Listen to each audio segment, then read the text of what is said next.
सही। तो शरद, वो राइट रिफॉर्म्स फिर क्या हो सकते हैं? अभी तक हम देख रहे हैं, अब इस हुकूमत का भी जो एक अर्ली फेज था वो निकल गया, बहुत सारे मुश्किल फैसले इनको लेने थे, लिए भी, स्टेबिलिटी भी हम कुछ मैक्रो इंडिकेटर्स में आते हुए देख रहे हैं, लेकिन अभी भी उन राइट रिफॉर्म्स की तरफ जो सफ़र है वो तेज़ी से नहीं हो पा रहा। ख़ासतौर पर जो हमारा सर्कुलर डेट का इशू है, वो चाहे बिजली में हो, वो चाहे गैस में हो, तो ये पावर सेक्टर के सर्कुलर डेट के लिए क्या क्या रिफॉर्म्स लिए जा सकते हैं? देखिए, वो राइट रिफॉर्म्स आपकी 3 तरह की हैं। नंबर 1 तो डिस्ट्रीब्यूशन से गवर्नमेंट को अपने आप को निकालना चाहिए। अगर आप पावर सेक्टर की जितनी भी रिफॉर्म्स देखें, जब ये डिस्कोज बनाई गई तो डिस्कोज का पर्पस ये था कि ये इंडिपेंडेंट होंगी, ऑटोनोमस होंगी और ये अपने रेवेन्यूज को खुद जनरेट करेंगी।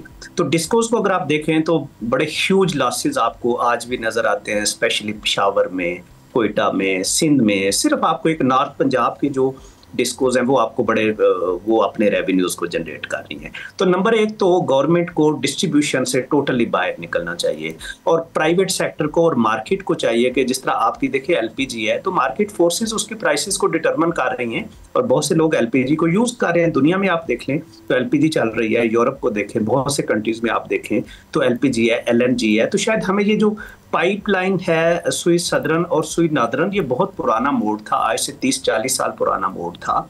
इससे हमें बाहर निकलना होगा। ये आपकी पहली मार्केट रिफॉर्म्स हैं जो हमें बड़ा सीरियसली इसको देखना है। सेकंड जो चीज़ है वो हमारी सब्सिडीज हैं। देखें, अगर हम बिलियंस ऑफ सब्सिडीज देंगे पावर सेक्टर में, अगर हम देखें तो एक तरफ सिर्फ इलेक्ट्रिसिटी में क्लोज टू 500 हमारे लॉसेज हैं, ऊपर से हम 700-800 रुपया अभी भी सब्सिडीज दे रही हैं। तो इस सब्सिडीज के कल्चर से बाहर निकलना चाहिए। ये भी मैं आपको अर्ज करूं कि ये सब्सिडीज गरीब को नहीं है, ये बहुत सी सब्सिडीज आपकी गवर्नमेंट को फाइनेंस कर रही हैं, आपके गवर्नमेंट के घरों को फाइनेंस कर रही हैं और बहुत से एलीट ग्रुप्स हैं जिनको फाइनेंस कर रही हैं।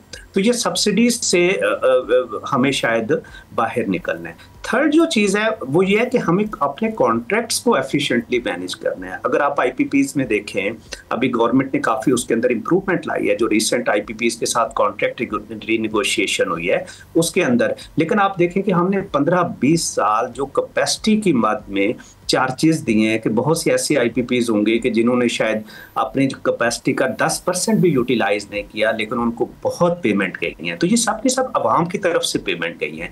ये वो 3 तरह की रिफॉर्म्स हैं। जब तक हम नहीं करेंगे शायद ये सर्कुलर डेट, अभी हम ठीक है एक वक्ती तौर पे रिलीफ आ जाएगा, लेकिन आप देखें कि ये पब्लिक की कॉस्ट के ऊपर आएगा और पब्लिक पहले ही पिछले 2-4 साल में बड़ी सीरियस महंगाई भी फेस कर रही है और उसके साथ टैक्स का बर्डन भी फेस कर रही है। तो इस वक्त ये टाइम है कि जहां पे हमें पब्लिक को मैक्सिमम बचाना है कि जहां उसकी स्पेंडिंग को हम किसी तरीके से बूस्ट कर सकें। सब्सक्राइब करें और बेल दबाएं ताकि कोई खबर रह न जाए।